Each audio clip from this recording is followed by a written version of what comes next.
3 seconds. That's how long the kiss lasted. How long it took for Melanie Joshua to press her lips against a stranger's mouth, taste copper and expensive whiskey, and realize she'd just walked into a trap she didn't know had been set. The red room didn't roar anymore. It held its breath. She pulled back, heart hammering against her ribs, expecting shock or maybe amusement.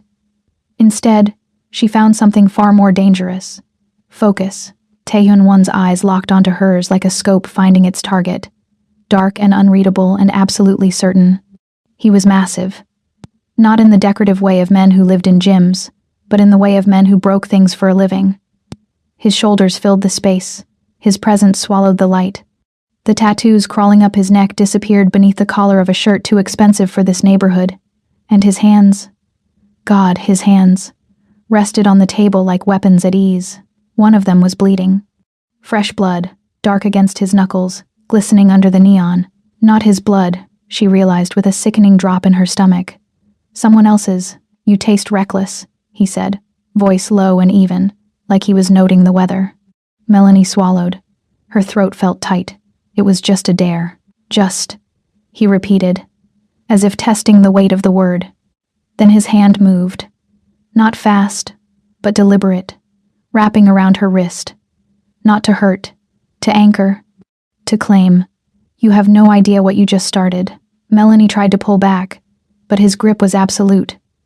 Not painful, just immovable. I'm fine, she said, though her voice came out lighter than she felt. And you can let go now. Game's over. His eyes finally lowered to her face. Not roaming, not softening, just measuring, like she was a problem he needed to solve before deciding how to react. Games have rules, he said, his thumb brushing the pulse point on her wrist. And consequences. The bar around them kept moving. Someone laughed too loud. Glass shattered somewhere near the pool tables. A woman screamed in delight.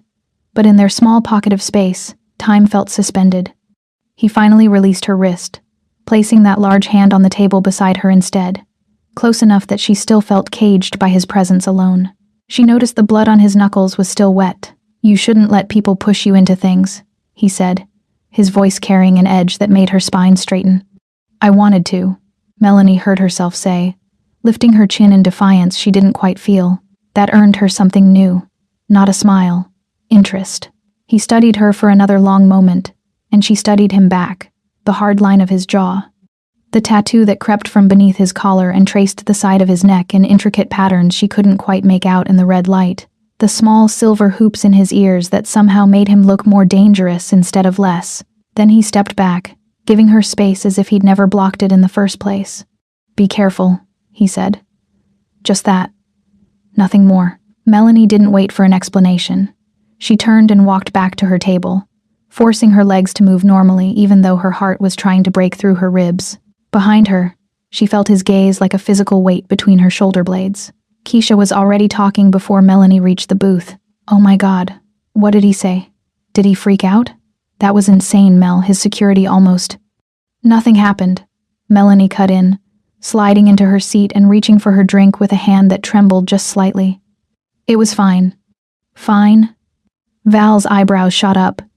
Girl, you kissed the most terrifying man in this bar and he looked at you like he was deciding whether to kill you or marry you. Melanie laughed, but it sounded hollow even to her own ears. She drained half her glass, welcoming the burn. You're being dramatic. Am I? Val leaned forward, lowering her voice. Because I'm pretty sure I just watched a predator mark his prey. It was 3 seconds, Melanie said firmly. And now it's over. Except it wasn't. She knew it wasn't.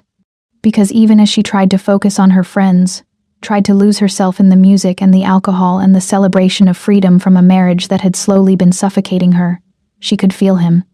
Every time she glanced toward the VIP section, he was there. Sitting in the same position.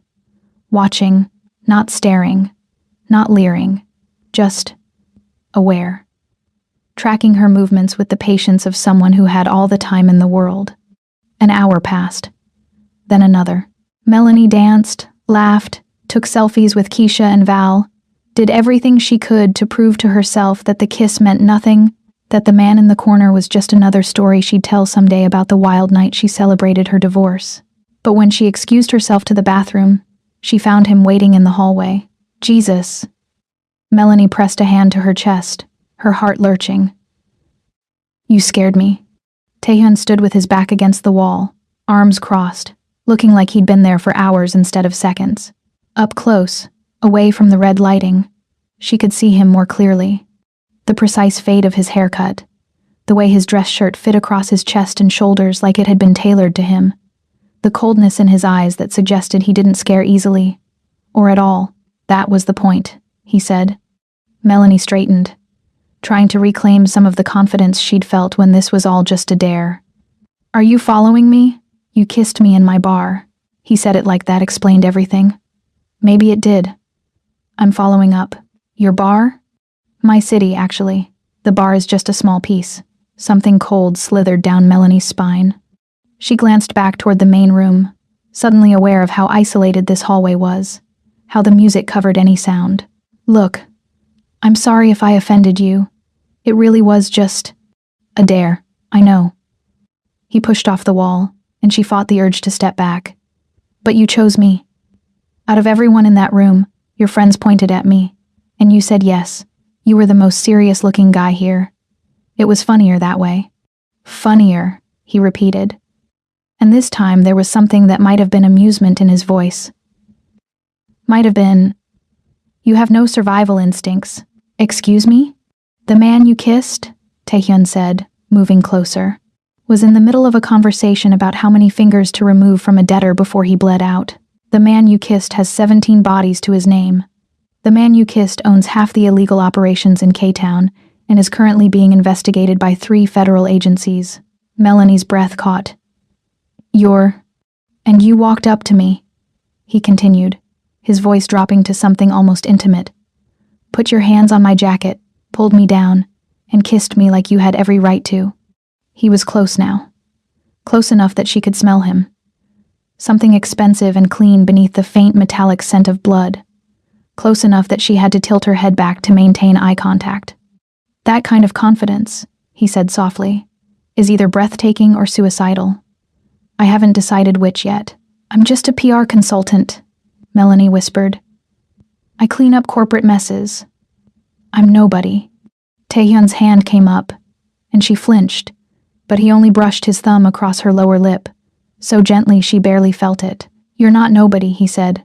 Not anymore. Then he stepped back, straightening his cuffs like they'd been discussing the weather. Go back to your friends. Finish your celebration. But understand something, Melanie Joshua. Her name in his mouth sent chills racing down her arms. You walked into my world tonight. Leaving isn't as simple as walking back out. He turned and headed back toward the VIP section, leaving her standing in the hallway with her heart pounding and her mind racing. How did he know her name? She hadn't told him her name. Melanie returned to her booth on autopilot, smiling and nodding at whatever Keisha and Val were saying but not really hearing them. Her eyes kept drifting to the VIP section, to the man who'd just turned her entire night sideways. She watched him through the crowd, watched him lean in to speak to one of his security team, watched him check his phone, his expression never changing. Watched him glance up once, catch her staring, and hold her gaze until she looked away first. I think it's time to go, Melanie said suddenly. What? No, Keisha protested. We just got here. It's been 3 hours, and I have an early meeting tomorrow. A lie, but a necessary one. You guys stay. I'll get an Uber. She didn't wait for their protests. She grabbed her clutch, threw some cash on the table, and headed for the exit, weaving through the crowd with single-minded focus. The night air hit her like a slap, cold and sharp after the oppressive heat of the bar. Melanie pulled out her phone, fingers shaking slightly as she called for a ride. 3 minutes away. She wrapped her arms around herself, suddenly feeling exposed on the street corner. The Red Room's neon sign bathed everything in crimson, making the shadows deeper, more menacing. A black SUV pulled up to the curb, and for a panicked moment, Melanie thought. But then the window rolled down, and it was her Uber driver, a middle-aged woman with kind eyes who asked if she was Melanie. Yes, thank God, Melanie breathed, climbing into the back seat. As the car pulled away from the curb, she twisted in her seat to look back at the bar. In the window of the VIP section, she saw a figure standing, watching her leave. Taehyun-won raised one hand in a gesture that might have been a wave. Or a promise. Melanie woke to sunlight stabbing through the blinds of her queen's apartment, and a headache that felt personal. She lay still, staring at the ceiling, trying to piece together the previous night into something that made sense.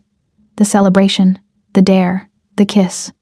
The hallway conversation that felt more like a threat than flirtation. You walked into my world tonight. Leaving isn't as simple as walking back out. She groaned, pressing her palms against her eyes. It was just talk. Intimidation tactics from a man who clearly enjoyed having power over people. She was a crisis management consultant. For Christ's sake. She dealt with powerful, dangerous men all the time. CEOs who'd committed fraud, politicians with secrets, celebrities with bodies in their closets. This was no different. Except it was. Because none of those men had ever looked at her the way Taehyun-won had. None of them had made her feel like prey and partner in the same breath. Her phone buzzed on the nightstand. Melanie reached for it, expecting a text from Keisha or Val asking if she got home safely. Instead, there were 3 missed calls from her office. At 6 a.m. on a Saturday, her stomach dropped. She called back, and her assistant answered on the first ring. "Melanie, thank God. I know it's your day off, but..." A pause, the sound of papers shuffling. "We have a situation. A new client bought a controlling stake in the firm overnight. He's asking for you specifically." "Who?" But even as she asked, Melanie already knew. "A Mr. Won. Taehyun-won. He's waiting in the main conference room, and Melanie," her assistant's voice dropped to a whisper. "He brought his lawyers. And security. Lots of security." Melanie sat up slowly, the room spinning slightly. "I'll be there in 45 minutes. She ended the call and sat on the edge of her bed, processing. The kiss had lasted 3 seconds. 3 seconds that changed everything. 3 seconds that proved Taehyun-won meant every word he'd said in that hallway. She wasn't nobody anymore. And leaving his world was going to be a hell of a lot harder than she'd thought. Because Taehyun-won hadn't just marked her as prey, he'd hired her. And Melanie Joshua had a sinking feeling that this was only the beginning. "Hello, my fierce hearts and midnight wanderers. Before we lose ourselves in this story, make sure you're subscribed and hit that like button to let me know you're here. In the comments, tell me where in the world are you listening from tonight. I love seeing how far our dark romance family reaches. Your support means everything and keeps these stories alive.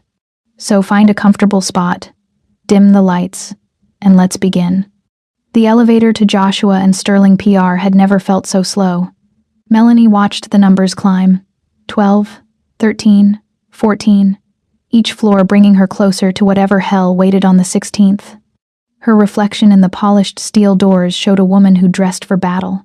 Charcoal pencil skirt, silk blouse the color of dried blood, heels sharp enough to be classified as weapons. She'd tied her natural curls back into a tight bun, exposing the sharp lines of her jaw and cheekbones.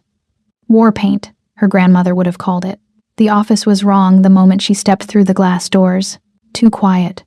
The receptionist's desk sat empty, her computer monitor still glowing with an abandoned email. Melanie's heels clicked against marble floors that suddenly sounded too loud, each step echoing in the unnatural silence. The usual morning chaos. Phones ringing, keyboards clattering, associates arguing over coffee, had been replaced by something that felt like the moment before a bomb detonates. She saw them through the glass walls of the main conference room, 7 men in black suits flanking the table like cemetery statues. Her business partner, Richard Sterling, sat in the corner, his normally ruddy face gone the color of spoiled milk. And at the head of the table, exactly where Richard should have been sitting, was Taehyun-won. He'd traded the blood-stained shirt from the club for an expensive suit, charcoal gray, perfectly tailored to emphasize the breadth of his shoulders and the narrowness of his waist. His tattoos were hidden beneath crisp white cotton, the collar buttoned high enough to conceal the ink that crawled up his neck. He looked legitimate, legal, like a businessman instead of what he truly was. That made him infinitely more dangerous. Melanie pushed through the door without knocking, letting it swing shut behind her with a decisive click. She met Taehyun's gaze across the room and refused to let hers drop first. "Mr. Sterling, what's going on?" Richard opened his mouth, but nothing came out except a sound like a strangled animal. "Mr. Sterling is no longer relevant to this conversation," Taehyun said, his voice carrying the same dark calm it had in the club. He leaned back in the chair, her chair technically, since she owned 51% of this firm, and gestured to the seat across from him. Sit, I'd rather stand. I wasn't asking. His eyes tracked her with predatory focus, and Melanie felt the weight of every person in the room watching this power play unfold. She'd spent 10 years building this company from the ground up, clawing her way through a white-dominated industry that had tried to shove her into a corner labeled diversity hire. She wasn't about to let some criminal take it from her because of a 3-second kiss. But her legs carried her to the chair anyway. Survival instinct, maybe?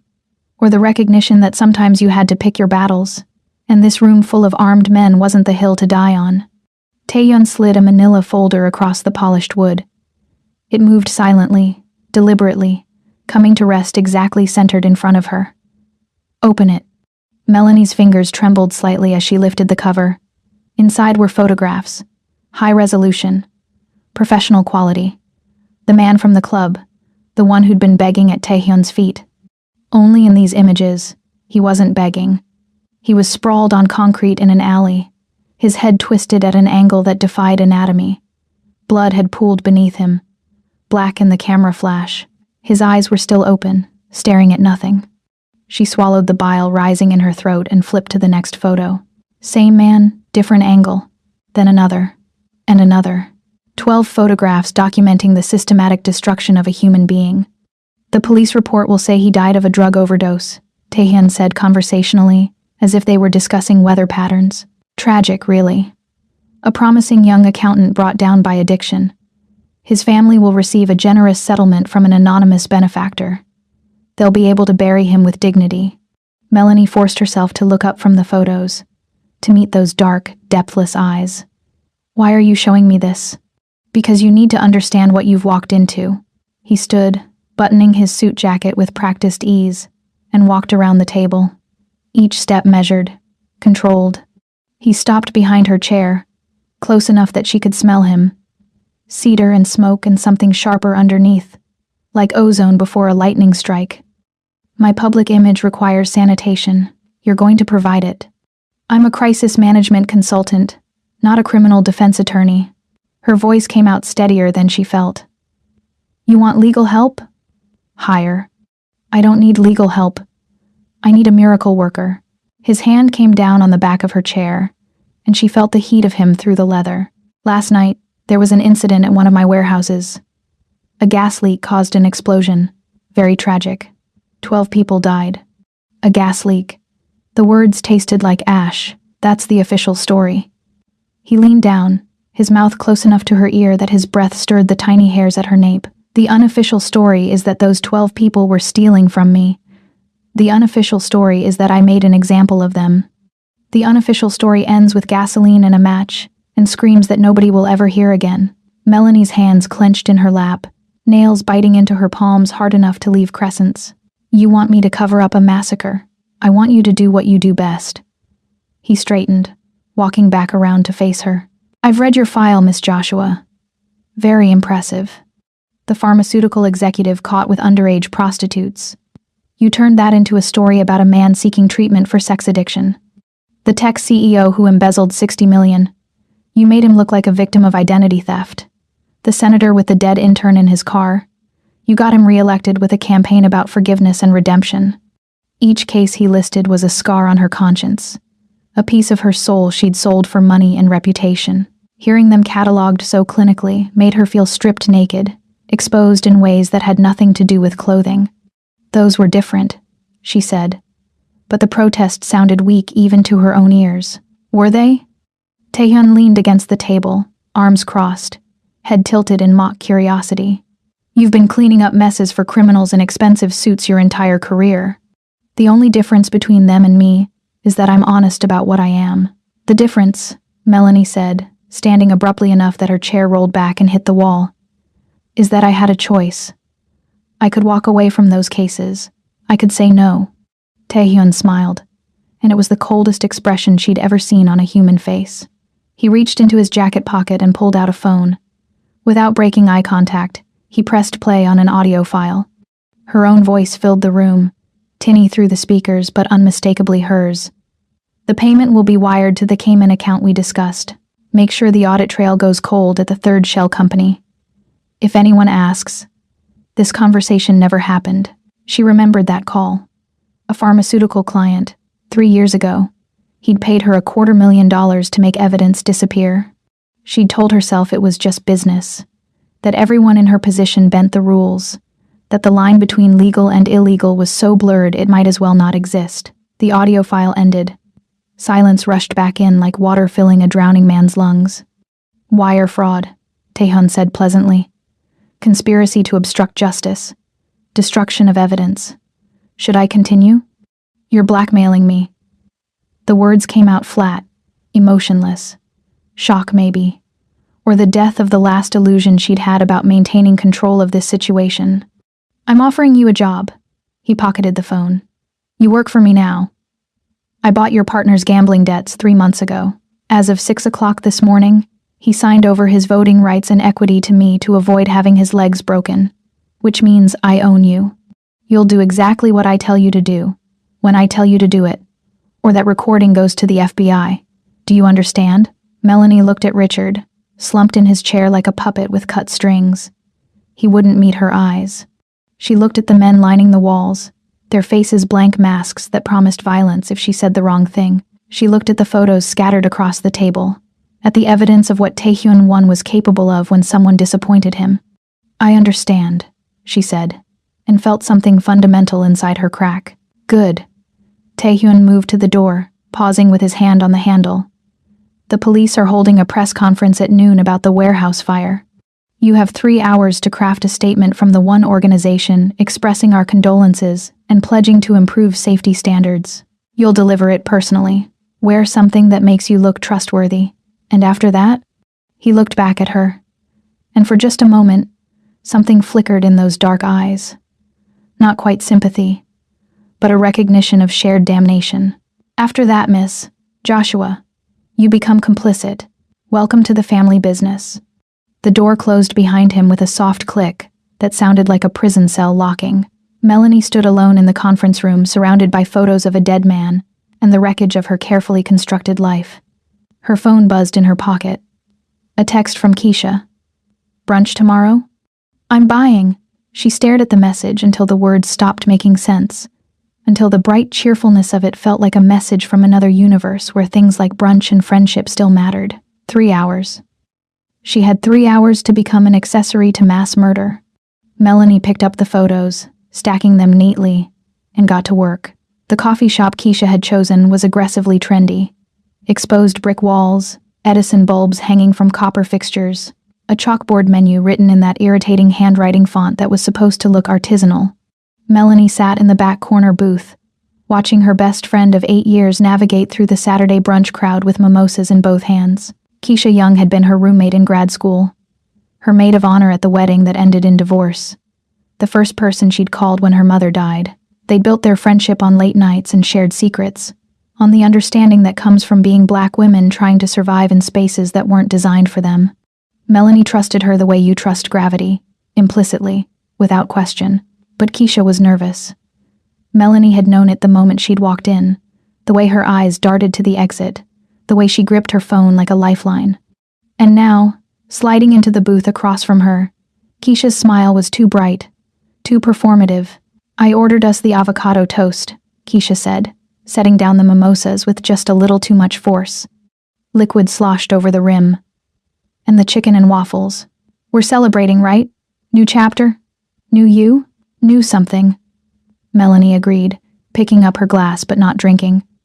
She watched Keisha over the rim, cataloging details she'd missed before. The watch, a Cartier, rose gold, easily $10,000. New. Keisha worked as a physical therapist. She couldn't afford that watch. The nails, fresh acrylics, stiletto-shaped, done at a salon that charged $200 a set. The designer purse sitting on the bench beside her, still sporting the price tag tucked discreetly inside the leather. Melanie's stomach dropped. That's a beautiful watch, she said casually. When did you get it? Keisha glanced down at her wrist, and something flickered across her face too quickly to identify. Oh, this? Early birthday present to myself? I've been saving up. Lie. Melanie had spent 10 years learning to read people, to spot the micro-expressions that betrayed deception.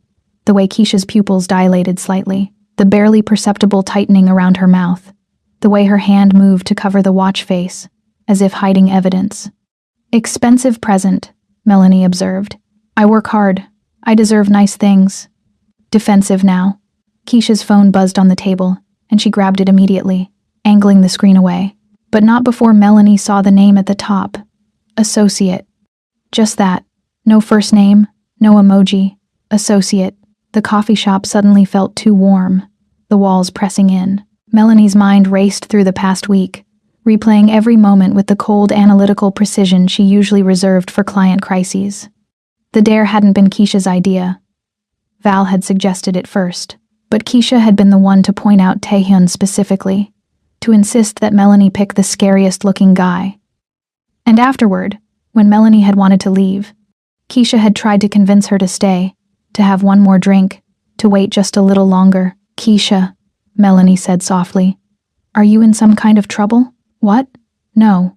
Why would you?" Another buzz. Keisha looked at the phone, and her face went pale. Actually pale. The color draining so completely that Melanie could see the foundation line at her jaw. "Let me see your phone." "Mel, that's crazy." "Let me see it." Melanie's voice dropped into the register she used for hostile negotiations, the tone that said this wasn't a request. Now, Keisha's hand shook as she unlocked the phone and slid it across the table. Melanie picked it up, scrolled through the messages from Associate. Most were mundane. Times, dates, locations.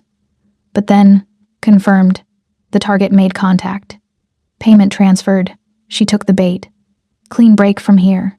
Don't contact her again unless instructed. We're watching.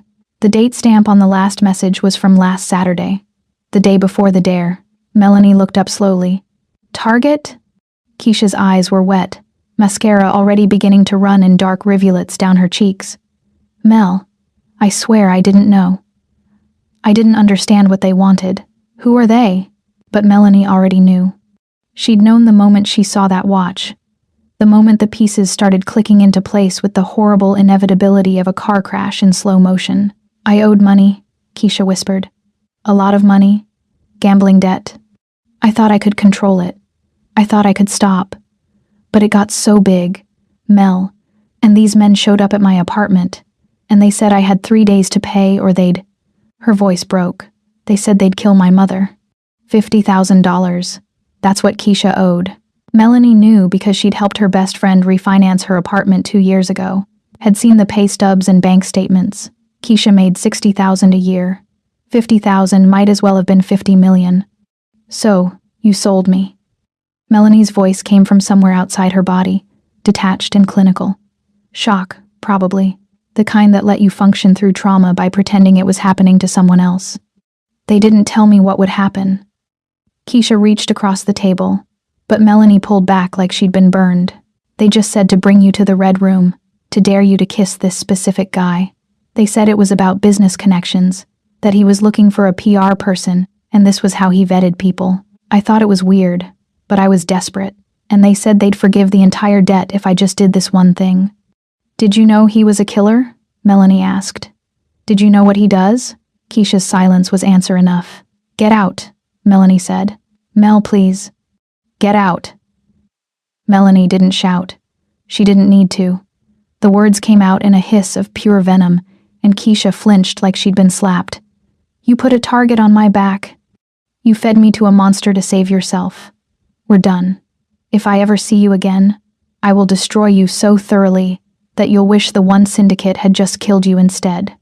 Keisha stood on shaking legs, clutching her purse to her chest like a shield.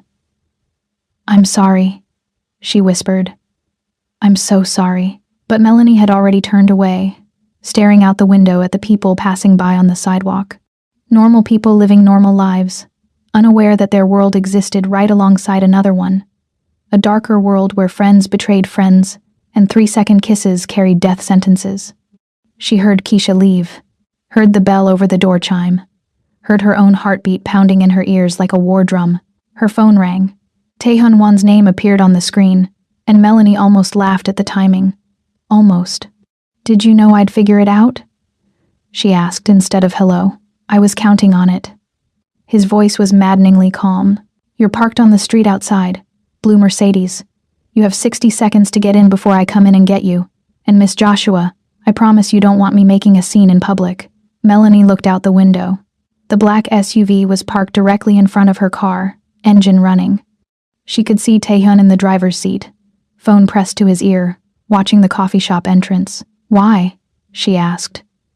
Why did you need me specifically? Come find out. The line went dead. Melanie left 2 20s on the table, more than enough to cover the food that would never be eaten, and walked out into the bright Los Angeles sunshine. The day was beautiful, temperature perfect, sky impossibly blue, the kind of day that belonged in a postcard, not in the middle of a nightmare. She got into the SUV. Taehyun didn't look at her, just pulled smoothly into traffic, navigating the Saturday crowds with the ease of someone who owned these streets. You manage accounts for the Sinaloa cartel, he said after several blocks of silence. Not directly. You're too smart for that. But through shell companies and legitimate fronts. 3 years ago, you set up their entire offshore banking structure. Beautiful work, actually. It took my financial analysts 2 months to trace the connections. Melanie's hands clenched in her lap. That was a legitimate client. A restaurant chain. That exclusively serves as a money laundering operation. Don't insult both our intelligence by playing naive. He turned down a side street, heading away from the main roads into a neighborhood that got progressively emptier. The Sinaloa operation runs drugs through my territory. We've had an understanding for years. They don't touch my businesses. I don't touch theirs. But recently, they've gotten ambitious. They want K-Town. They want the port access. They want me gone. And I'm what, leverage? You're a key. You have access to their financial infrastructure, their legitimate fronts, their money flow. With you, I can bleed them dry without firing a single shot. He pulled up to a stoplight, finally turning to look at her. Your friend's debt was never about money. It was about positioning you. The debt was real, but the timing was mine. I've been waiting for an opening to bring you in without alerting the Sinaloa cartel. When your friend got desperate, my people suggested a solution that would bring you directly to me. I just didn't expect you to be quite so bold. Then why the charade? Melanie demanded. Why buy my company? Why the blackmail? Why not just take me the night of the kiss? Taehyun's smile was slow, predatory. Because I needed to know if you'd break or bend. Soldiers I can buy. Partners are much more valuable. I'm not your partner. Not yet. He reached across the center console, and she froze. But he only opened the glove compartment. Inside was a gun. Matte black, compact, lethal. He pulled it out and offered it to her, handle first. But you will be. Take it. Melanie stared at the weapon. I don't. Yes, you do.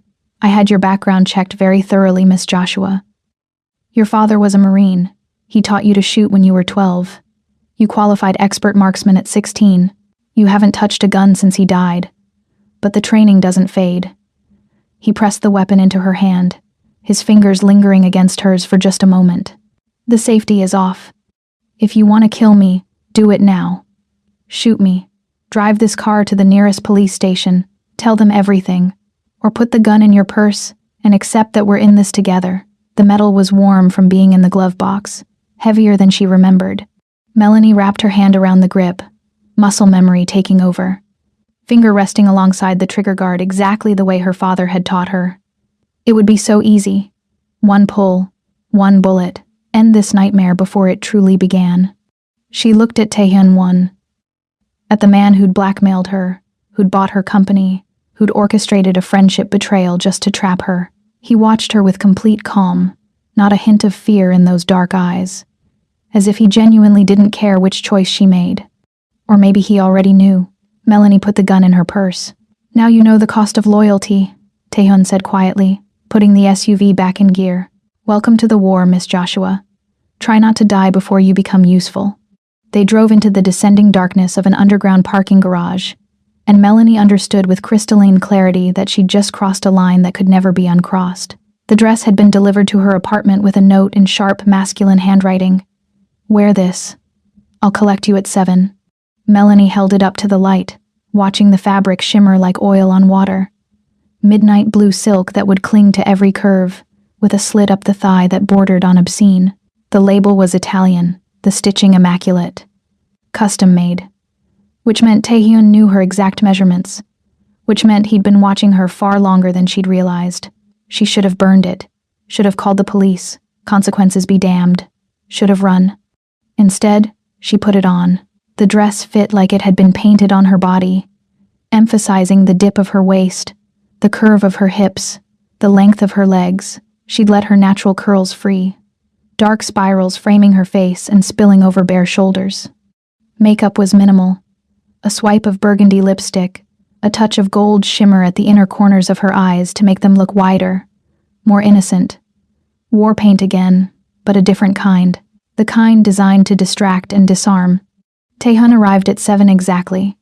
She watched through the peephole as he stood in the hallway, dressed in a tuxedo that transformed him from criminal into something that could pass for legitimate. Almost, the danger still radiated from him like heat. Impossible to disguise no matter how expensive the suit. She opened the door before he could knock. His eyes tracked down her body slowly, deliberately, and Melanie felt that gaze like a physical touch. When he finally met her eyes again, his expression was unreadable. "You wore the dress. You didn't give me much choice." She grabbed her clutch, stepping into the hallway and locking the door behind her. "Where are we going?" "The Artemis Foundation Gala. Charity event. Very high profile." He offered his arm, and she took it because refusing would have been childish. His bicep was solid as stone beneath the fabric. "We need to be seen together, publicly. It establishes you as part of my organization. Makes me a target, you mean? You've been a target since the moment you kissed me." They rode the elevator down in silence, emerged into the parking garage where a limousine waited. The driver opened the door without a word, and Taehyun helped her inside with the practiced ease of someone who'd been doing this his whole life. The interior was soft leather, chilled champagne, and privacy glass. The gala was being held at the Biltmore. Old money, old power. The kind of event where politicians rubbed shoulders with CEOs and everyone pretended their money wasn't soaked in blood. Melanie had attended dozens of these as a consultant, always in the background, always invisible. But tonight, walking in on Taehyun-won's arm, she felt every eye in the ballroom turn to watch. The whispers started immediately. She caught fragments. "New girlfriend. Thought he didn't date. She's gorgeous, but..." Taehyun's hand settled at the small of her back, possessive and warm through the thin silk. "Smile," he murmured against her ear. "You're supposed to be enjoying yourself. I'm supposed to be covering your crimes, not playing dress-up. You're doing both." The warehouse story held beautifully, by the way. The city bought it completely. "You're very good at your job, I'm aware." Melanie accepted champagne from a passing waiter, more for something to do with her hands than any desire to drink. The ballroom was excessive even by LA standards.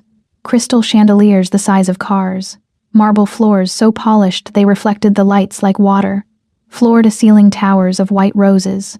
"How long do we have to stay?" "Until I've made my rounds. There are people here I need to see, conversations I need to have."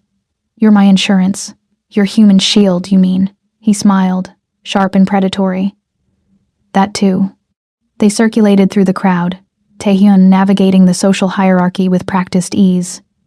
He introduced her as his public relations consultant. Technically true, technically legal. The men shook her hand with lingering touches and calculating eyes.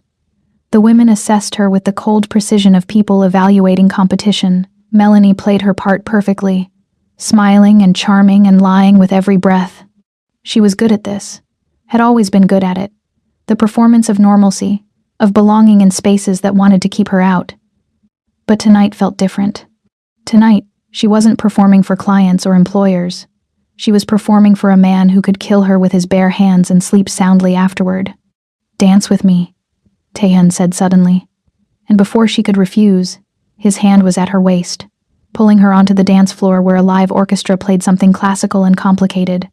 Melanie fit against him instinctively. Years of cotillion classes and corporate events making her body remember the steps. His hand splayed across her lower back, fingers brushing the exposed skin above the silk. Her hand rested on his shoulder, feeling the coiled muscle beneath. They moved together like they'd done this 1,000 times, and she hated how natural it felt. "You're a good dancer," she said, because the silence was worse than talking. "My mother insisted," said a man who couldn't dance, couldn't lead. His thumb traced small circles against her spine, sending involuntary shivers up her back. "She died when I was 16. Car accident, except it wasn't an accident." Melanie looked up at him, surprised by the confession. "What happened?" "Rival gang. They wanted to send a message to my father, so they cut her brake lines and watched her drive off a cliff." His eyes were distant, focused on something she couldn't see. "My father found out who gave the order. Took me with him when he went to collect. Made me watch while he took the man apart piece by piece. Then he handed me the gun and told me to finish it." "How old were you?" 16. "Same age she was when she died. Did you do it?" Taehyun's eyes refocused on her face, and the emptiness in them made her breath catch. "What do you think?" A red laser dot appeared on the silk of her dress, right over her heart, bright as blood against the midnight blue fabric. Melanie saw it for exactly half a second before Taehyun yanked her sideways, spinning them with brutal efficiency. The gunshot came immediately, a sound like the world cracking open, and Taehyun's body went rigid against hers.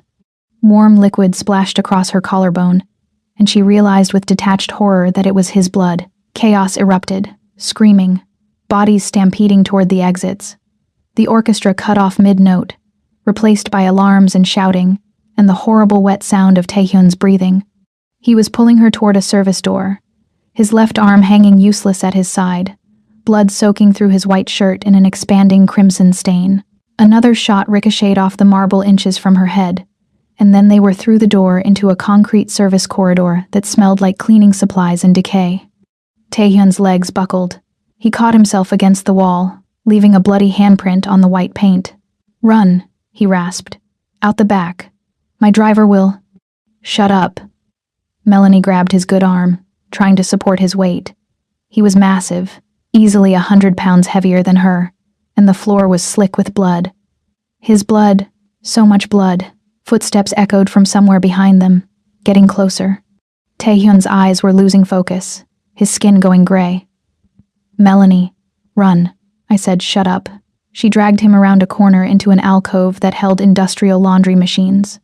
There was a door marked electrical, no entry, and she kicked it open with her heel, maneuvering his dead weight inside. The room was cramped, filled with circuit breakers and humming machinery and decades of dust. She lowered him to the floor as gently as she could. His head lolled back against the concrete, eyes fluttering.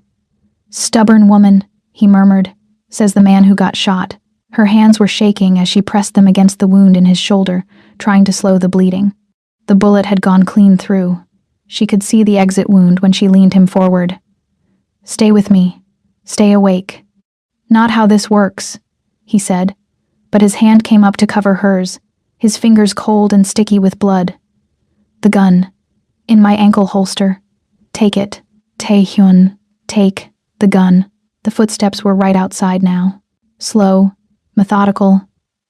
The assassin knew they were trapped, knew there was nowhere left to run. Melanie reached down, found the small pistol strapped to Taehyun's ankle, and pulled it free. The weight was familiar, comforting in a way that should have terrified her. She'd shot her father's guns at ranges, had punched holes in paper targets shaped like men. But paper didn't bleed, paper didn't scream. The door opened. The man was unremarkable. Medium height, medium build, the kind of face you'd forget 5 minutes after meeting. He held a pistol with a silencer attached, professional and efficient. When he saw Melanie standing there with Taehyun's gun in her hand, he smiled. "You should have run, sweetheart." Melanie didn't think, didn't hesitate, didn't give herself time to remember that she was a PR consultant, not a killer. Her body remembered the training. Feet shoulder-width apart, arms extended, front sight focus, and her finger squeezed the trigger.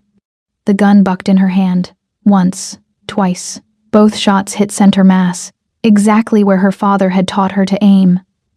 The assassin's eyes widened in surprise, then nothing. He dropped like someone had cut his strings, the gun clattering from his hand to spin across the floor. Silence rushed back in. Melanie stood frozen, the gun still raised, watching the man's chest for movement. Behind her, she heard Taehyun's breathing, ragged, but steady. Alive. Good shot, he said, and there was something in his voice that hadn't been there before. Respect, maybe, or recognition. Melanie lowered the gun slowly. Her hands weren't shaking anymore. She felt calm, clear, like she'd just solved a particularly complex crisis for a client instead of ending a human life. That should have horrified her. Instead, it felt inevitable. She turned back to Taehyun, who was watching her with an intensity that made her skin prickle. Can you walk? Not sure yet. He tried to stand, made it halfway before his legs gave out again. Melanie caught him, taking most of his weight, and together they stumbled toward the door. Behind them, the assassin's body cooled on the concrete floor, and Melanie didn't look back. They made it to the service exit, made it to the limousine, where the driver took one look at them and floored it without asking questions. Made it to somewhere dark and quiet where Taehyun slumped against her, his blood soaking into the midnight silk of her dress, his breath warm against her neck. You didn't run, he said. No. Why? Melanie looked down at the gun still clutched in her hand, at the man bleeding out against her shoulder, at the reflection in the window showing a woman she barely recognized. I don't know, she whispered, but that was a lie. She knew exactly why. The safe house was unremarkable from the outside, a small craftsman bungalow in Silver Lake that could have belonged to any young professional trying to survive LA's housing market. Inside, however, the illusion shattered immediately. Steel-reinforced door, security cameras hidden in smoke detectors, windows with bulletproof glass, and a medical kit in the bathroom that would have been at home in a field hospital. Melanie had stripped Taehyun's shirt off with clinical efficiency, her hands steady despite the adrenaline crash she could feel hovering at the edges of her consciousness. The shoulder wound was bad, but survivable. The bullet had missed the major arteries, passed clean through muscle and tissue without fragmenting. Lucky. Or maybe Taehyun was just too stubborn to die. He sat on the edge of the bathtub while she worked, his torso a map of violence. Old scars crisscrossed his chest and back. Knife wounds, bullet wounds, burns that looked deliberately inflicted. The tattoos she'd glimpsed at the club covered more of him than she'd realized. Intricate patterns flowing from his neck down both arms and across his ribs. Dragons and demons in Korean script she couldn't read, all rendered in black and gray with the kind of precision that came from master artists. You're staring, he said, his voice rough with pain. You're interesting to look at. She threaded the needle she'd sterilized, not bothering with anesthetic. He hadn't asked for any, and she suspected offering would have insulted him. This is going to hurt. Good. I like knowing I'm still alive. The first stitch went through cleanly. Taehyun didn't flinch, didn't make a sound. Just watched her work with those dark, unreadable eyes. Melanie focused on the task, letting the familiar rhythm of crisis management take over. Assess, strategize, execute. She'd sutured wounds before. Her father had insisted she learn basic field medicine, said you never knew when the skill might save your life. She wondered if he'd known how right he'd be. Where did you learn to shoot like that? Taehyun asked after she'd finished the first few stitches. My father. He taught me everything. Shooting, field medicine, hand-to-hand combat. Said the world was too dangerous for his daughter to be helpless. Smart man. Dead man. Killed in action overseas when I was 22. The words came out flat, practiced. She'd told this story so many times it had lost all meaning. I scattered his ashes in the Pacific like he wanted. Joined the business world instead of following him into the military. Thought I could make a difference without getting my hands dirty. How's that working out for you? Melanie tied off another stitch with more force than necessary. I killed a man tonight. Yes, you did. I killed him, and I don't feel bad about it. She finally looked up from the wound, meeting his eyes. What does that make me? Alive, which is more than he is. Taehyun reached up with his good hand, his fingers grazing her cheek so gently it sent shivers down her spine. You're not going to break, are you? I don't know what I'm going to do. But she didn't pull away from his touch, didn't stop her own hand from trembling slightly as she placed another stitch. The bathroom was too small, too warm. She could smell his blood, his sweat, the cedar smoke scent of him beneath it all. I should turn you in. I should take that recording you have of me and go to the police anyway. Take my chances with the legal system, but you won't. No, she admitted quietly. I won't. Why? Because I'm already complicit. Because I've spent 10 years cleaning up crimes for people who could afford my services. Because maybe you're right. Maybe the only difference between them and you is that you're honest about what you are. She finished the last stitch, cut the thread, and sat back on her heels. Or maybe I'm just a coward who doesn't want to go to prison. You saved my life tonight. That's not cowardice. I also took one. That's not heroism. Taehyun was quiet for a long moment, his hand still resting against her face. His thumb traced the line of her jaw, and she felt her pulse kick up in response, her body betraying her even as her mind screamed that this was wrong, dangerous, insane. Come here, he said softly. I'm right here. Closer. Melanie stood, and he pulled her between his legs, his good arm wrapping around her waist. She should have resisted, should have maintained the professional distance she'd been so carefully cultivating. But his blood was on her hands and her dress. His life was still warm under her fingertips, and when he looked up at her with those dark eyes full of something she couldn't name, she found herself moving without deciding to. She touched his face, her fingers tracing the strong line of his jaw, the sharp cheekbones, the small scar above his left eyebrow. His skin was warm despite the blood loss. His heart beat steady beneath her palm when she pressed her hand against his chest. You're not going to break, he said again. But this time it wasn't a question. It was a recognition, an acknowledgement of something he'd seen in her the moment she licked his blood from her lip at the club. No, Melanie agreed. I'm going to bend. And that's so much worse. She kissed him before she could change her mind. It wasn't like the dare, wasn't brief or innocent or playful. This was something else entirely, something hungry and desperate and laced with the bitter taste of inevitability. His good arm tightened around her waist, pulling her fully against him, and she could feel the heat of his body through the ruined silk dress. His mouth moved against hers with a hunger that matched her own, and when his tongue swept across her lower lip, she opened for him without hesitation. His hand slid up her spine, tangling in her curls, tilting her head back so he could deepen the kiss. She felt the sharp edge of his teeth, tasted copper and whiskey and something uniquely him. Her own hands were everywhere, his neck, his shoulders, careful of the wound, mapping the landscape of muscle and scar tissue in ink. When they finally broke apart, both breathing hard, Melanie's lipstick was smeared across his mouth like evidence of a crime. This is a terrible idea, she whispered against his lips. The worst, he agreed, and pulled her back in. They moved to the bed, the only furniture in the safe house beyond the bathroom fixtures and a table in the kitchen. Taehyun was weakened by blood loss, his movements slower than they should have been, but his hands were steady as they found the zipper of her dress. The silk pooled at her feet, and she stood before him in nothing but black lace that left very little to imagination. His eyes tracked over her body with the same intensity he'd used at the gala, but this time there was no pretense of propriety. This was pure want, raw and honest, and terrifying in its implications. We shouldn't, Melanie said, even as she reached for his belt. No, Taehyun agreed, helping her with the buckle. We absolutely shouldn't, but they did anyway. She was careful of his shoulder, conscious of the fresh stitches that could tear open. He was careful of her in different ways, reverent almost, his hands and mouth exploring her body like he was memorizing something precious. They came together with the desperation of people who'd stared down death and survived, who'd crossed lines they couldn't uncross and decided to keep walking anyway.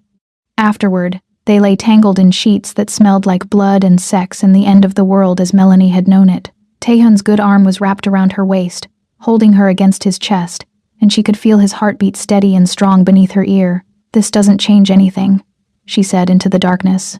No, he agreed. It changes everything. I still hate you. Good. That makes this honest. Melanie's phone buzzed on the nightstand. She'd forgotten she even had it. She reached for it with heavy limbs, expecting Keisha or Val or someone from the office. Instead, it was an unknown number, a video file. She almost didn't open it, almost deleted it without watching. But something made her thumb press play, and then she was watching grainy security footage from the gala. The angle was from above, showing the dance floor in black and white, showing the red laser dot that had hovered center mass on her chest, showing the split second before he'd moved, showing him spin them so his body took the bullet instead of hers. Melanie's breath caught. She watched it 3 more times, each viewing making it clearer. The bullet had been aimed at her. Not Taehyun. Her, He'd saved her life. You knew, she whispered, turning to look at him. You saw the laser sight, and you knew the bullet was meant for me, and you took it anyway.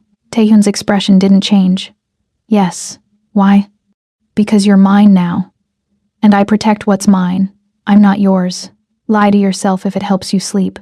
But don't lie to me. He pulled her closer, despite the pain it must have caused his shoulder. Someone wanted you dead tonight, Melanie. Someone who knew you'd be there with me, who had access to the guest list and the security schedule, which means someone in my organization is leaking information. The warmth she'd felt from their intimacy evaporated instantly, replaced by ice-cold clarity. A mole. A mole who wants both of us dead. He grabbed his phone from the nightstand, pulled up a document, and handed it to her. 3 people had access to my schedule for tonight. 3 people who knew exactly where I'd be standing at what time. Melanie grabbed her tablet, running the security logs herself. 3 people had access to your schedule tonight, Taehyun. 2 guards and 1 lieutenant. She turned the screen to him. 1 Ji-hoon. Taehyun shoved the tablet away, his eyes cold. Run it again. It's not him. It's impossible. Check everyone else first. Look at the data. Taehyun pulled up financial records, encrypted communications, security footage from the past 3 months. The pattern is there. Every time we've been hit, every time shipments have been intercepted, every time information has leaked, Ji-hoon was one of the people with access. Melanie scrolled through the evidence, her analytical mind cataloging the connections, despite her instinctive rejection. The transfers to offshore accounts, the deleted communications, the subtle inconsistencies in his alibis. It was circumstantial, but damning. He's your brother, she said. Your only family, which is why I've been blind to it. Taehyun's voice was completely flat, emotionless in the way that suggested he was feeling too much to express. He's the only person I trusted absolutely. The only person I thought was beyond corruption. You could be wrong. This could be... I'm not wrong. And you know it. He took the phone back, his jaw tight. Find me proof. Absolute, incontrovertible proof that I can't deny or rationalize away. You're a fixer. You know how to dig through digital footprints. Prove it's him. And if I do? Taehyun didn't answer immediately. When he finally spoke, his voice was so quiet she almost didn't hear him. Then I'll do what needs to be done. Because that's what kings do. Melanie lay back down beside him, staring at the ceiling, feeling the weight of what he'd just asked her to do settle on her chest like a stone. He wanted her to find proof that his brother had betrayed him.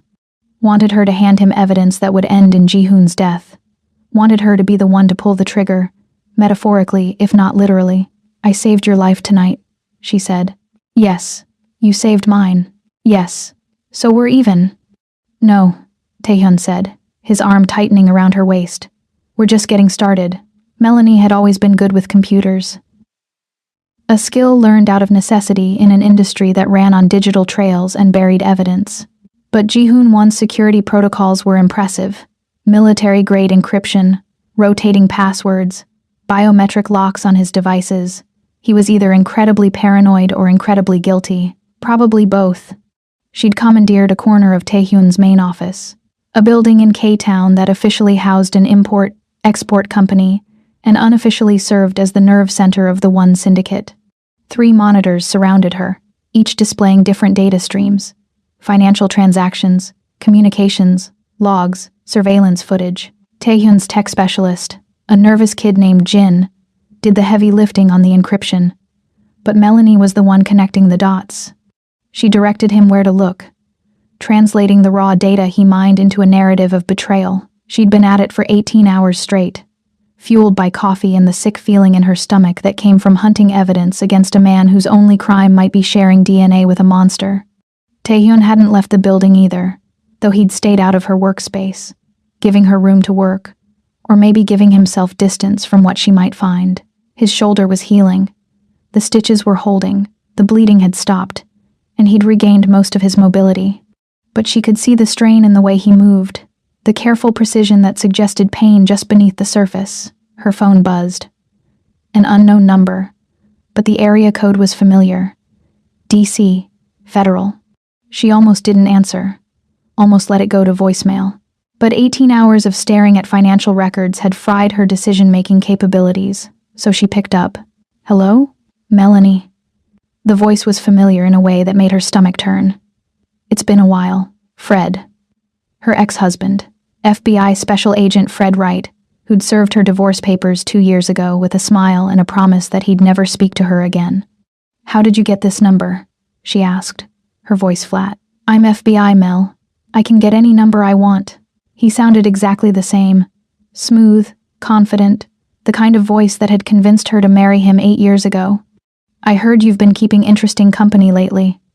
Taehyun-won. "That's a dangerous man to be associated with. I'm his PR consultant. It's a professional relationship." "Is that what you call sleeping with him?" Fred let that hang in the air for a moment. "We have surveillance footage from the safe house in Silver Lake." "Want me to describe what I saw?" Melanie's blood went cold. "That's illegal surveillance." "Necessary surveillance. One is the target of a major federal investigation. Anyone in his orbit is fair game." A pause. "I'm worried about you, Mel. This man is a killer. He's dangerous. Let me help you." "I don't need your help." "Yes, you do. Meet me tomorrow. Silver Lake Reservoir, the south entrance. 2 p.m. Come alone." His voice softened, taking on the intimate tone he'd used when they were married. "I still care about you. I don't want to see you go down with him." The line went dead before she could respond. Melanie sat staring at her phone, her mind racing. Fred wanted to meet. Fred, who'd walked away from their marriage claiming he couldn't be with someone who compromised their ethics for money. Fred, who'd made her feel small and dirty for the work she did. Fred, who was suddenly very interested in her relationship with Taehyun-won. Something was wrong. Federal agents didn't reach out to potential witnesses like this. They subpoenaed them, brought them in for formal questioning. They didn't make clandestine phone calls with promises of help. She looked back at her monitors, at the evidence she'd been compiling on Ji-hoon. Then she opened a new search window and typed in a name. Fred Wright. 30 minutes later, she walked into Taehyun's private office without knocking. He was standing at the window overlooking K-Town, a glass of whiskey in his hand, watching the city lights like they held answers to questions he didn't want to ask. "I need to tell you something," she said. He turned, and his eyes tracked over her face with that unsettling intensity. "You found something." "Yes, but not what you expected." She pulled up her phone, showing him the financial records she'd uncovered. "Fred Wright, my ex-husband, FBI special agent, also, apparently, on the Sinaloa cartel's payroll." Taehyun took the phone, scrolling through the evidence. "Explain. He's been moving money for them for 3 years, using his position to provide cover, to run interference with federal investigations. He's not trying to take you down because you're a criminal. He's trying to take you down because you're competition." She pulled up more files. "The Sinaloa operation wants K-Town. Fred is the one helping them get it, and he just called me, asking to meet tomorrow." "Alone?" "Alone." Taehyun's expression didn't change, but she saw his hand tighten around the whiskey glass. "He wants the encryption keys, the ones you created for the Sinaloa offshore accounts." "How did you?" "Because it's what I would do. You have access to their entire financial infrastructure. With those keys, he could drain their accounts, make it look like you did it, and eliminate both his bosses and his competition in one move." He drained the whiskey, set the glass down with careful control. "You're not going to that meeting." "Yes, I am." "Melanie." "He's dirty. You know it, I know it. But I need proof I can use. The kind that holds up in court, not just in the criminal underworld." She crossed her arms, meeting his gaze. "I go to the meeting. I get him talking. Your people record everything. Then we have evidence that a federal agent is working with the cartel, and we can use that to..." "To what? Turn him into his fellow agents? Half of them are probably on the take too." Taehyun moved closer, his presence filling the space between them. "You walk into that meeting. You might not walk out. Then make sure your surveillance team is good. This isn't your fight." "Yes, it is. He used me. Used our marriage. He knew what I did for work, knew the clients I managed, and he married me to get access." The realization settled over her like a heavy coat, suffocating and inescapable. "I was never his wife. I was always his mark." Taehyun studied her for a long moment. Then he pulled out his phone, made a call in rapid Korean, and hung up. "Fine. But you wear a wire. You carry a weapon. And the second things go wrong, My people extract you by any means necessary. Agreed. And Melanie? He cupped her face in his hand, his thumb tracing her lower lip. If he touches you, I will burn down everything he's ever loved and make him watch before I kill him. Are we clear? She should have been terrified of the cold promise in his voice.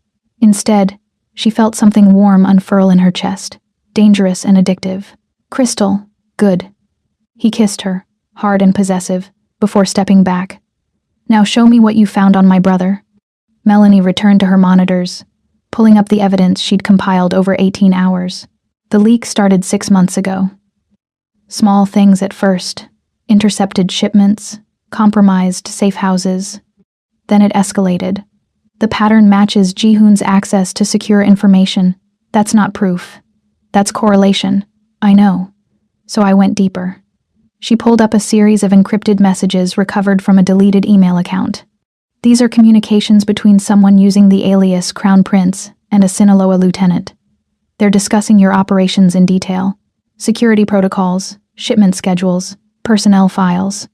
Taehyun leaned over her shoulder, reading the messages. His jaw was tight, his shoulders rigid. Anyone could have created that alias. Agreed, except for this. She pulled up metadata from one of the messages. The email was sent from a device that pinged off a cell tower near Ji-hoon's apartment at 2:30 in the morning. On a night when he told you he was out of town. Silence. Heavy and terrible. It's circumstantial, Taehyun said finally. It's a pattern, and there's more. Melanie pulled up bank records. Ji-hoon has been making deposits to an offshore account. Small amounts, easy to miss, but they add up to just over $2 million in the past 6 months. Where is the money coming from? I don't know yet. The trail goes cold at a shell company in the Caymans. But I'll find it. She turned in her chair, looking up at him. You asked for proof. I'm getting you proof. But Taehyun, you need to prepare yourself for what I'm going to find. He didn't respond, just stared at the monitors like they were showing him footage of his own execution. He's your brother, Melanie said softly. If you want me to stop. No, keep digging. His voice was completely flat. I need to know, whatever the cost. She worked through the night, tracing the money, following the digital breadcrumbs Ji-hoon had tried to erase. Taehyun stayed with her, pacing the office, drinking whiskey with mechanical precision, his face a mask that revealed nothing. By dawn, she had it. The smoking gun. The absolute proof. The money is coming from the Sinaloa cartel, she said, her voice hoarse from hours of not speaking. They've been paying Ji-hoon $200,000 a month to feed them information. They want to take over your territory, and he's helping them do it. Taehyun stood at the window, backlit by the rising sun, his silhouette perfectly still. Why? I don't know. Find out. So she kept digging, pushing past exhaustion, past the ethics that should have made her stop. And finally, buried in encrypted communications, she found it. A message from Ji-hoon to the Sinaloa lieutenant. He's my brother, but he's also the man who killed our father. I don't care about the money. I want to watch him bleed. Melanie's hands shook as she pulled up the message for Taehyun. He blames you for your father's death. My father died 5 years ago. Heart attack. That's what the death certificate says. But Ji-hoon believes differently. She found the attachment, a coroner's report that had been sealed, marked confidential. He thinks you poisoned him, that you wanted control of the organization and killed your father to get it. Taehyun read the report in silence. When he finished, he carefully set the phone down on the desk. I didn't kill my father. I know. How do you know? Because, if you had, you wouldn't need me to prove your brother's guilt. You'd just kill him and move on.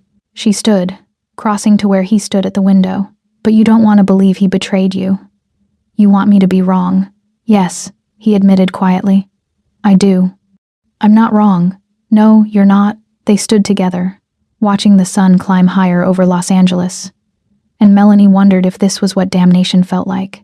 Not fire and brimstone, but the slow realization that everyone you trusted was a liar, and the only honest thing in your life was the monster who'd bought your company and blackmailed you into compliance.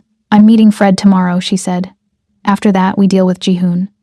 After that, Taehyun agreed. We go to war. The press conference was Melanie's idea. After the gala shooting, Taehyun's reputation had taken a hit. The media was circling, asking questions about security failures and rumors of gang violence. They needed a show of strength, a demonstration that the one organization was legitimate, professional, untouchable. So Melanie had arranged everything. The venue at the Four Seasons. The media list carefully curated to include sympathetic outlets.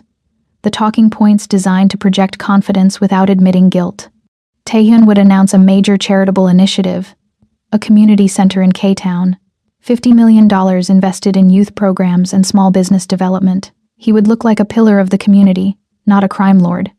And Melanie would stand beside him, the polished professional who'd transformed his image from dangerous to respectable.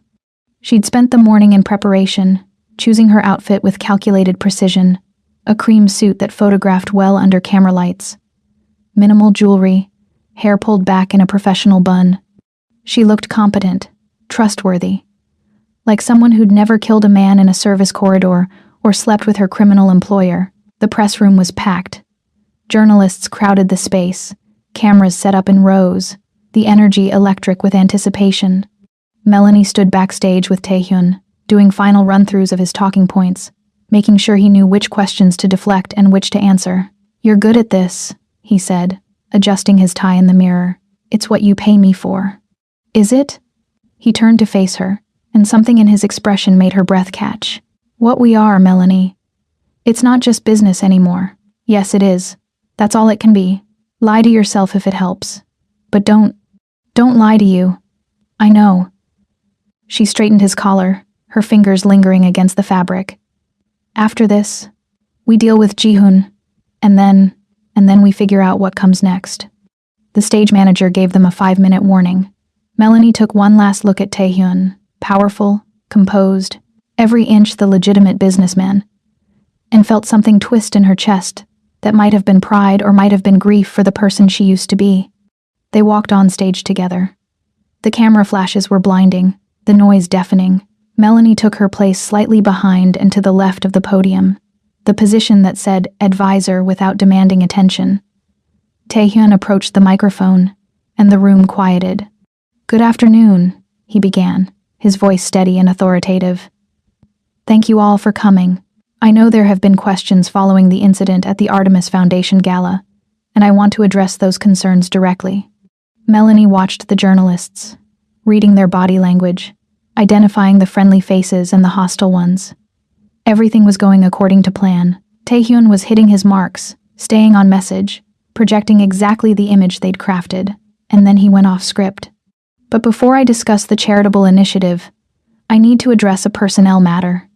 He turned, looking directly at Melanie. "Miss Joshua, would you please step forward?" Confusion flickered across her face, but she moved to the podium anyway, maintaining her professional mask. "Yes, I'm terminating your employment with the One organization, effective immediately." The room erupted. Journalists shouted questions. Camera flashes intensified. Melanie stood frozen, not understanding, waiting for the punchline that didn't come. "Miss Joshua has been under investigation for embezzlement," Taehyun continued, his voice cutting through the chaos. "We discovered that she has been systematically stealing from our organization for the past 3 months. The total amount exceeds $2 million. "That's not true," Melanie said, her voice barely audible over the noise. "Security has already seized your accounts and your passport. The evidence has been turned over to the police." His eyes were flat, emotionless. "You used your position of trust to betray this organization.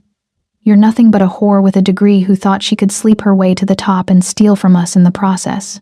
The words hit like physical blows. Melanie felt her face go hot, felt tears prick at her eyes even as her brain screamed that this couldn't be real, couldn't be happening. She looked at Taehyun, at the man she'd saved, who'd saved her, who'd held her while she slept, and saw nothing but cold calculation. "Security," he said, and 2 large men appeared from backstage. "Please escort Miss Joshua from the building." They grabbed her arms, and she didn't resist. Couldn't resist. The room was spinning, voices blurring together, camera flashes making everything surreal and nightmarish. They dragged her through the side exit, past the loading dock, and dumped her on the sidewalk like trash.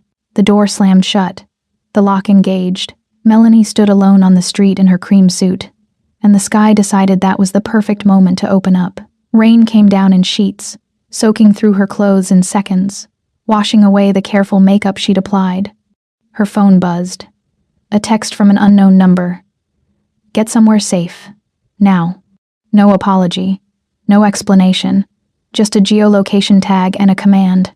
Melanie stared at the screen, rain dripping from her nose. The humiliation was real, but the discard? That was strategy. And finally, I'm sorry, but this was the only way. Melanie's hands shook as she read the messages. Understanding came slowly, like a key turning in a lock that had rusted shut. This was a performance.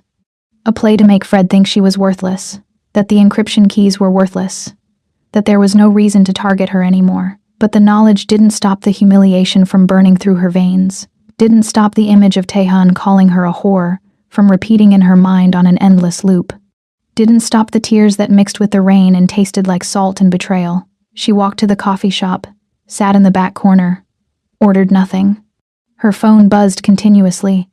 Journalists calling for comment, former clients rescinding contracts, the professional life she'd built crumbling in real time. She watched it happen with numb detachment, like observing a car crash in slow motion. An hour passed, then another. The rain stopped, but she stayed soaked, shivering in the air conditioning. Her phone rang. Fred, I saw the press conference, he said without preamble. Jesus, Mel. Are you okay? No. Her voice sounded foreign to her own ears, small and broken. Meet me, right now. I have contacts who can help. We can fix this. Where? The warehouse district. Port of Los Angeles. I'll text you the address. His voice was warm, concerned. Everything Taehyun's had been cold. You don't have to go through this alone. The line went dead. A moment later, the address came through. And beneath it, in a different text thread, another message from Taehyun. He's moving faster than we expected. Surveillance team is in position. You're not alone. Melanie stood on legs that felt like water, left a $50 bill on the table for the coffee she never ordered, and walked out into the overcast afternoon. She was going to confront her ex-husband. She was going to get him talking. She was going to bring down a corrupt federal agent and cripple the Sinaloa cartel's operations. And maybe, just maybe, she was going to prove to herself that what Taehyun had done on that stage was strategy, not truth. That she was more than what he'd called her. That she hadn't fallen in love with a man who saw her as nothing but a useful tool. The warehouse district loomed ahead, all rusted metal and broken windows. She walked toward it like she was walking toward her own execution. And in a way, maybe she was. The warehouse Fred had chosen was exactly the kind of place people died in crime novels. Isolated, abandoned, with security cameras that had stopped working years ago. Melanie approached it with her chin up and her hands empty, playing the role of broken woman seeking rescue. The wire Taehyun's team had fitted her with was sewn into the lining of her jacket, undetectable unless someone strip-searched her. The panic button was disguised as an earring. The gun was strapped to her inner thigh, small and cold against her skin. She was walking into a trap, but she was also setting one. Fred was waiting inside, leaning against a desk that looked like it had survived the apocalypse. He looked exactly the same as he had 2 years ago when he'd served her divorce papers. Tall, conventionally handsome, with that easy confidence that came from never having to question his place in the world. White, privileged, and utterly convinced of his own righteousness. He'd always seen her as less than. She realized that now. A trophy wife with useful skills. Someone to show off at bureau functions while quietly resenting her success. Mel, he said, pushing off the desk, and approaching with open arms like they were old friends, instead of exes who'd torn each other apart. I'm so glad you came. I was worried you'd... Cut the bullshit, Fred. She stayed out of reach, her voice sharp enough to draw blood. I know what you are. I know who you work for. So let's skip the concerned ex-husband routine and get to the part where you tell me what you want. He stopped, and something shifted in his expression. The warmth bled out, replaced by calculation. You always were too smart for your own good. The encryption keys. That's what this is about, isn't it? You want access to the Sinaloa cartel's offshore accounts. I want a lot of things. He circled her slowly, predatory. But yes, the keys are the priority. You created that system, Mel. You're the only person who can access it without triggering the security protocols. And you think I'll just hand them over? After you ruined my reputation on national television? Fred smiled. I think you'll do it to stay alive. And because I'm offering you something Taehyun-won never will. What's that? Freedom. He pulled out his phone, showed her a series of documents. New identity, offshore accounts in her name. A fresh start in a country without extradition treaties. You give me the keys, you walk away from all of this. Clean break, new life. Melanie looked at the documents, at the promise of escape, and felt nothing but contempt. You really think I'm that stupid? I think you're that desperate. He pocketed the phone. The Sinaloa operation wants you dead, Mel. You know too much. You've seen too much. The only reason you're still alive is because they think you might be useful. Prove you're not, and they'll gut you like a fish. And what about you? You're FBI. Aren't you supposed to protect people, not threaten them? I protect people who deserve protection. You've been enabling criminals for a decade. You're as dirty as they are. He moved closer, close enough that she could smell his cologne, the same expensive brand he'd worn when they were married. Give me the keys, and I'll make sure you live through this. Refuse and I'll let nature take its course. Melanie's mind raced, calculating angles. Taehyun's surveillance team was listening to every word.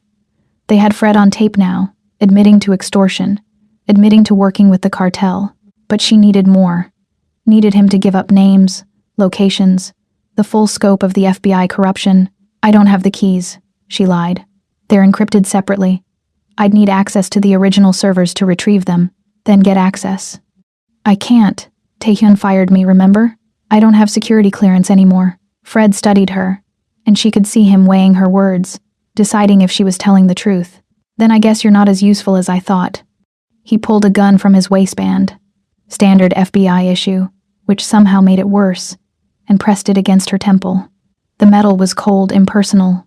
Melanie's heart kicked into overdrive, but she forced herself to stay calm, to breathe through the terror. Last chance, Fred said. The keys. Now, they're in my apartment. A USB drive hidden in the bookshelf. Second shelf, behind the Toni Morrison novels. Another lie, but delivered with enough specificity to sound convincing. Fred's finger relaxed slightly on the trigger. See? That wasn't so hard. He pulled out his phone, made a call in rapid Spanish. Melanie caught fragments. Apartment, USB, secure it. While he was distracted, Melanie turned to the guard watching the door. He's going down, she whispered, nodding at Fred. I have the codes to the account he's trying to access.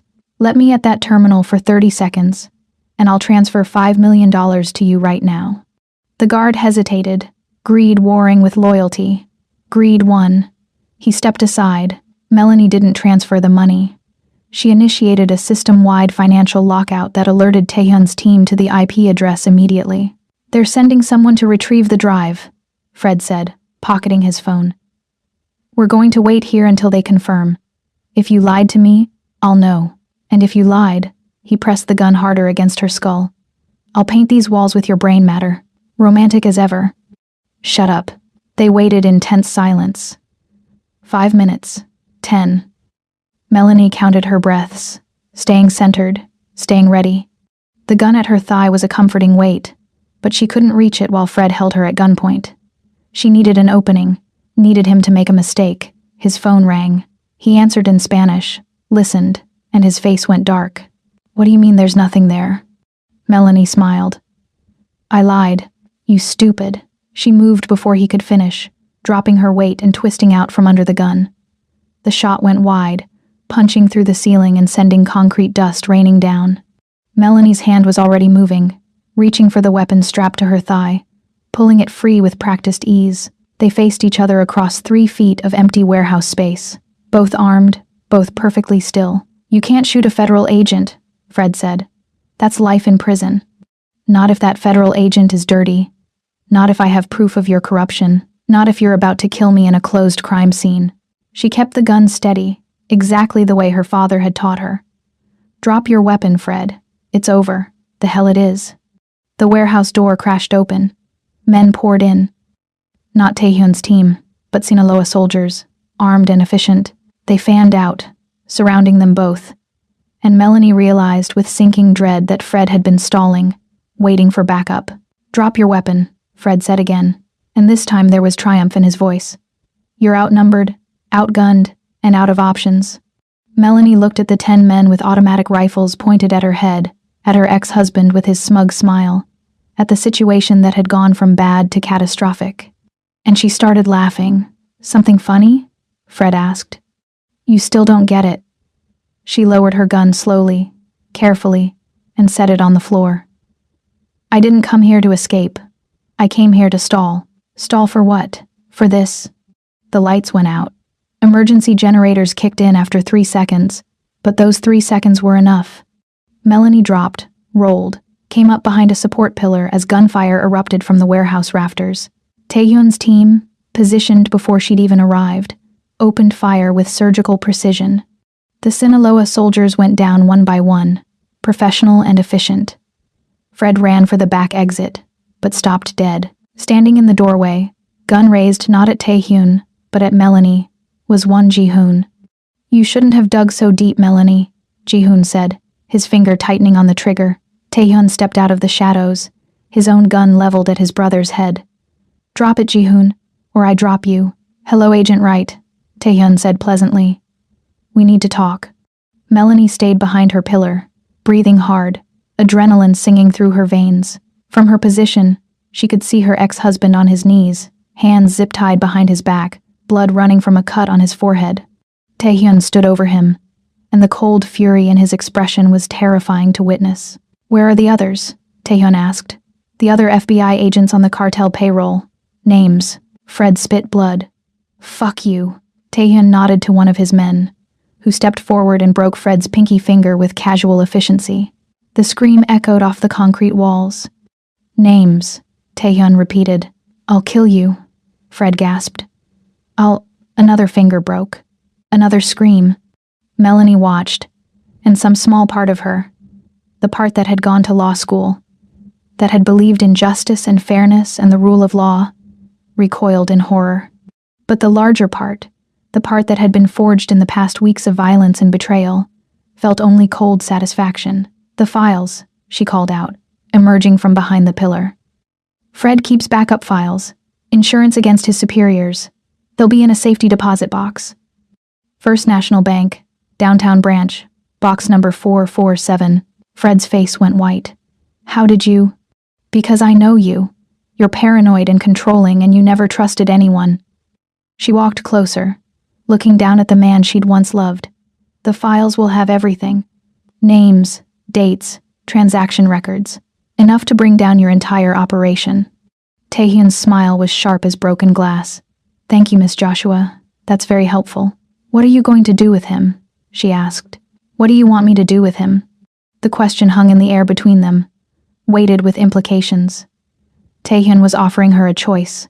Justice, his way, quick and permanent. Or justice, the legal way. Courts and lawyers and the possibility that Fred might walk free on technicalities. Melanie thought about the press conference. About being called a whore on national television. About the humiliation and the betrayal and the systematic destruction of everything she'd built. "Keep him alive," she said finally. "He's worth more to us as a witness than a corpse. Use the files to flip him. Make him testify against his co-conspirators." "Are you sure?" "I'm sure." She turned to Fred. "You're going to spend the rest of your life looking over your shoulder, knowing that Taehyun 1 let you live because I asked him to. You're going to wake up every morning and remember that I could have had you killed, and I chose mercy instead. And that's going to hurt worse than any beating he could give you." Fred stared at her with something that might have been respect or might have been fear. "Take him," Taehyun ordered. His men hauled Fred to his feet, dragging him toward a van waiting outside. When they were gone, Taehyun turned to Melanie. "You're bleeding." She looked down. There was blood on her jacket. Hers, from where she'd scraped her arm during the roll. "It's nothing. Let me see." He crossed the space between them, gentle hands examining the wound. "We need to get you cleaned up. After. First, we need to retrieve those files before someone else does. My people are already on it." He pulled her close, his arms wrapping around her with surprising tenderness. You did well. Better than well. You were magnificent. I was terrified. That's what makes it brave. He tilted her face up, his thumb brushing across her cheek. I meant what I said at the press conference. About you being brilliant. You also called me a whore. I called you what I needed to call you to keep you alive. I'm sorry. If I could take it back. Don't. Melanie pressed a finger to his lips. Don't apologize for doing what had to be done. We're past that now. Are we? She kissed him instead of answering, and tasted blood and gunpowder, and the bitter satisfaction of revenge well executed. The port of Los Angeles lit up like a war zone. Automatic gunfire chattered in staccato bursts. Shipping containers exploded, sending metal shrapnel screaming through the air. Men screamed and died while seagulls wheeled overhead, indifferent to the carnage below. Melanie Joshua stood in the control tower overlooking the chaos, 3 monitors glowing in the darkness, her fingers flying across keyboards as she coordinated the defense like a general marshalling troops. She'd come a long way from the woman who'd taken a dare in a nightclub. That woman would have been horrified by what she was doing now. This woman felt only cold calculation. Team 3, fall back to position Alpha, she said into the headset. Team 5, advance on the south dock. They're trying to flank you. On the monitors, she could see Taehyun moving through the battlefield like death in a bespoke suit. Even wounded, his shoulder still healing from the gala shooting. He was terrifying to watch. He moved with brutal efficiency, though Melanie could see the slight hitch in his swing, the way he favored his left side where the stitches were undoubtedly tearing with every recoil of his weapon, a demon conducting a symphony of violence. The Sinaloa cartel had launched everything they had left at the One Syndicate. 50 men, fully armed, determined to either take K-Town or die trying. They'd chosen poorly, but they weren't the only ones who'd shown up to the party. FBI vans had appeared 20 minutes into the firefight, surrounding the port, blocking all exits. Through the control tower windows, Melanie could see federal agents taking positions, setting up sniper nests, preparing to raid the scene. She pulled up the insurance folder she'd kept encrypted on her private server since her days fixing crises for Washington's elite, files she'd been hoarding for years, waiting for a rainy day, including FBI Director Sarah Cole. Melanie opened a secure connection, routed through 3 proxy servers, and encrypted 6 ways to Sunday. Then she sent a single message to the director's private phone: call off the raid, or every journalist in Los Angeles gets these files in 60 seconds. Her phone rang immediately. This is Director Cole. Who is this? Someone who knows you've been taking cartel money for 3 years. Someone who has proof. Someone who's willing to go public unless you stand your people down right now. You're committing extortion against a federal officer. You're committing treason against the United States. I win. Melanie pulled up the files on her second monitor, finger hovering over the send button. You have 30 seconds to decide. Call off the raid, or explain to Congress why you've been enabling narcotics trafficking. Silence on the line. Heavy. Weighted with the sound of a career ending in real time. Stand down, Director Cole said finally, and Melanie heard her relay the order through a different radio. All teams, stand down. Return to base. Through the window, she watched the FBI vans pull out one by one, leaving the port to the violence, leaving the criminals to kill each other without interference. If these files ever surface, the director began, they won't. As long as you stay out of K-Town, as long as you forget the one organization exists, these files stay buried. Melanie closed the connection, cutting off whatever threat was about to follow. She'd just blackmailed the FBI, made the federal government back down through sheer force of leverage, and she felt absolutely nothing. Melanie. Taehyun's voice came through the headset, rough with exhaustion. We have a problem. She pulled up his body camera feed. The image shook as Taehyun kicked open the door to a shipping container converted into an office. His men dragged Fred in behind him, dumping the battered agent into a chair, but they weren't alone. Standing in the shadows, aiming a handgun directly at the camera lens, at Taehyun's chest, was Won Ji-hoon. Melanie. Taehyun's voice came through the headset, breathless and distorted by static. Get down here.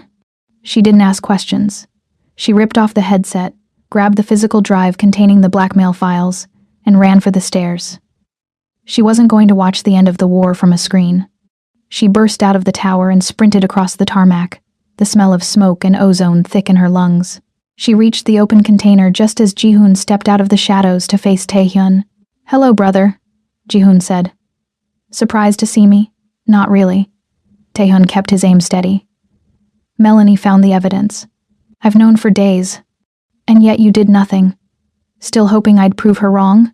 Jihoon's eyes flicked to the doorway, spotting Melanie the second she arrived. He moved faster than thought. He kicked Fred's chair over, sending the agent sprawling to create a distraction. As Taehyun flinched, Jihoon lunged, snatching Melanie from the doorway and yanking her back against his chest. He dug the barrel hard into her temple.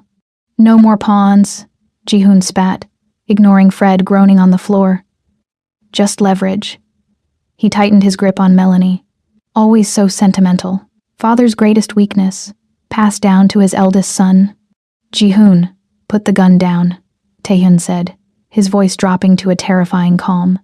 "We can talk about this." "Talk?" The younger man's face twisted with rage. "The time for talking ended 5 years ago when you murdered our father. I didn't kill him. He had a heart attack, caused by the poison you'd been feeding him for months. I found the medical records, Taehyun. I know what you did." Jihoon's hand shook, the gun wavering. "You wanted control of the organization. You couldn't wait for him to die naturally, so you helped things along." Taehyun's expression never changed.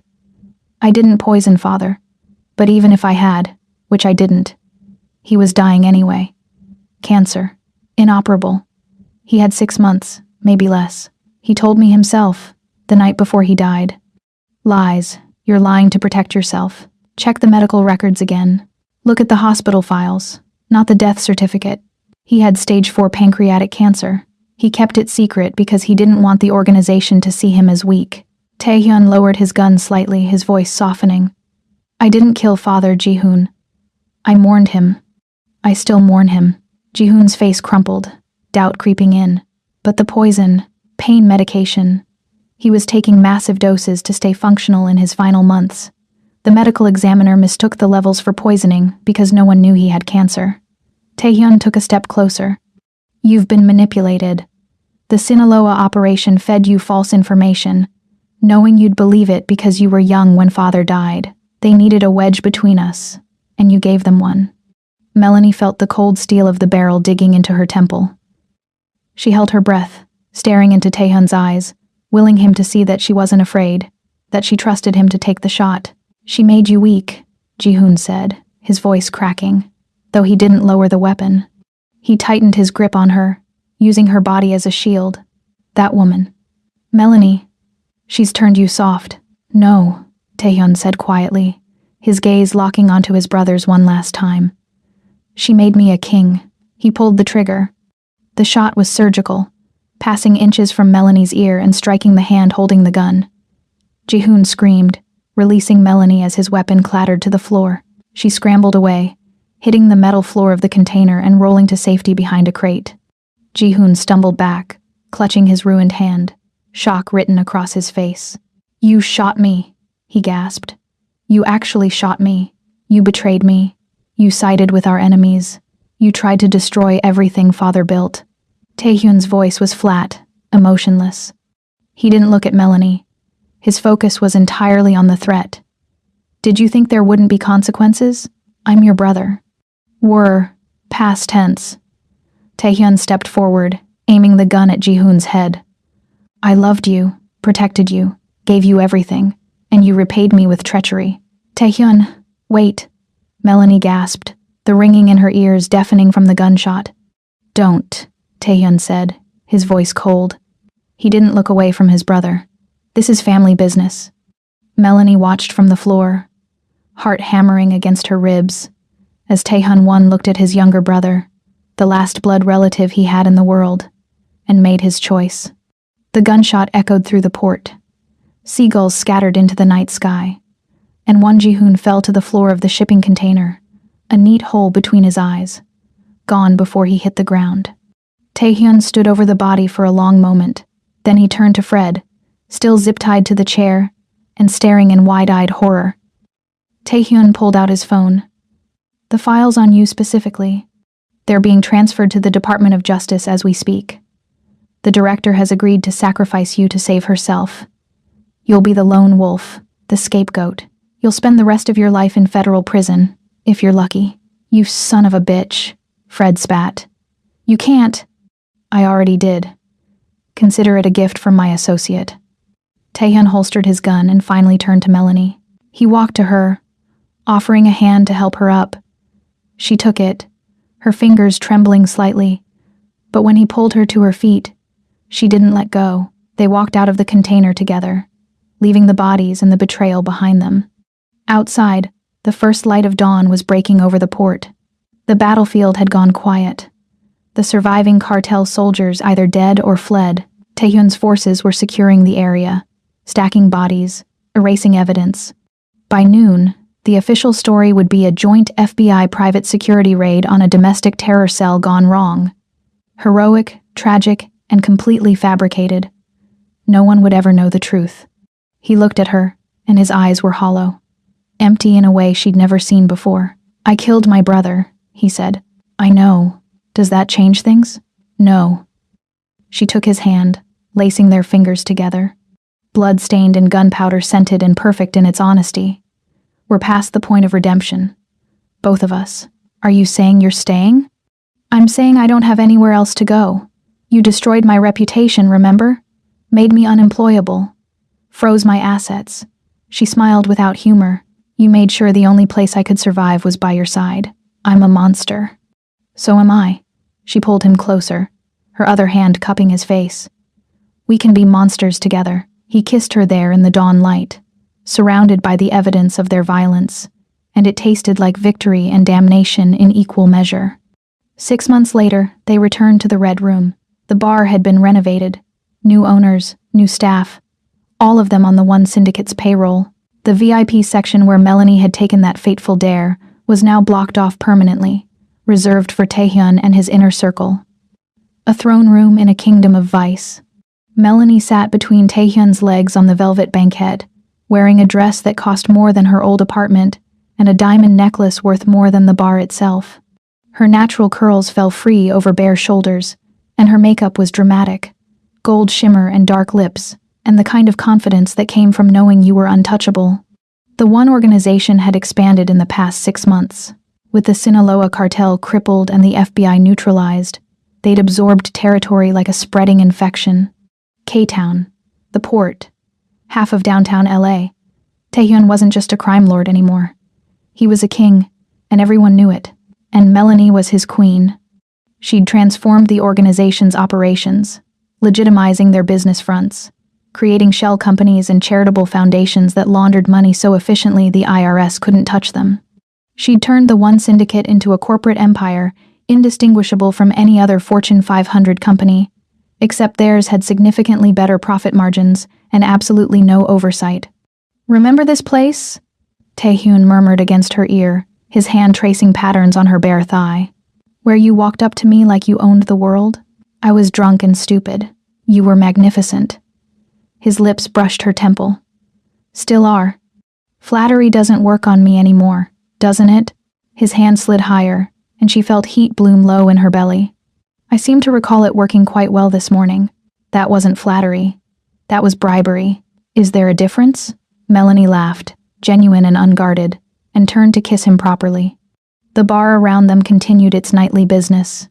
Deals being made, loyalties being tested, the machinery of organized crime grinding along smoothly. But in their corner, in their throne room, it was just the two of them.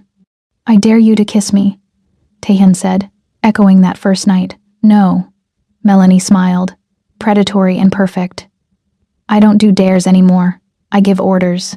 She kissed him anyway, and it tasted like copper and expensive whiskey in the future they'd carved out with blood and bullets, an absolute certainty that they deserved exactly what they'd taken. The city of Los Angeles spread out beyond the windows, glittering and corrupt and theirs for the taking. And Melanie Joshua, fixer, killer, queen of the underworld, felt absolutely no regrets. She'd walked into Taehyun One's world as a dare. She'd stayed as a choice. And she would burn it all down before she ever left.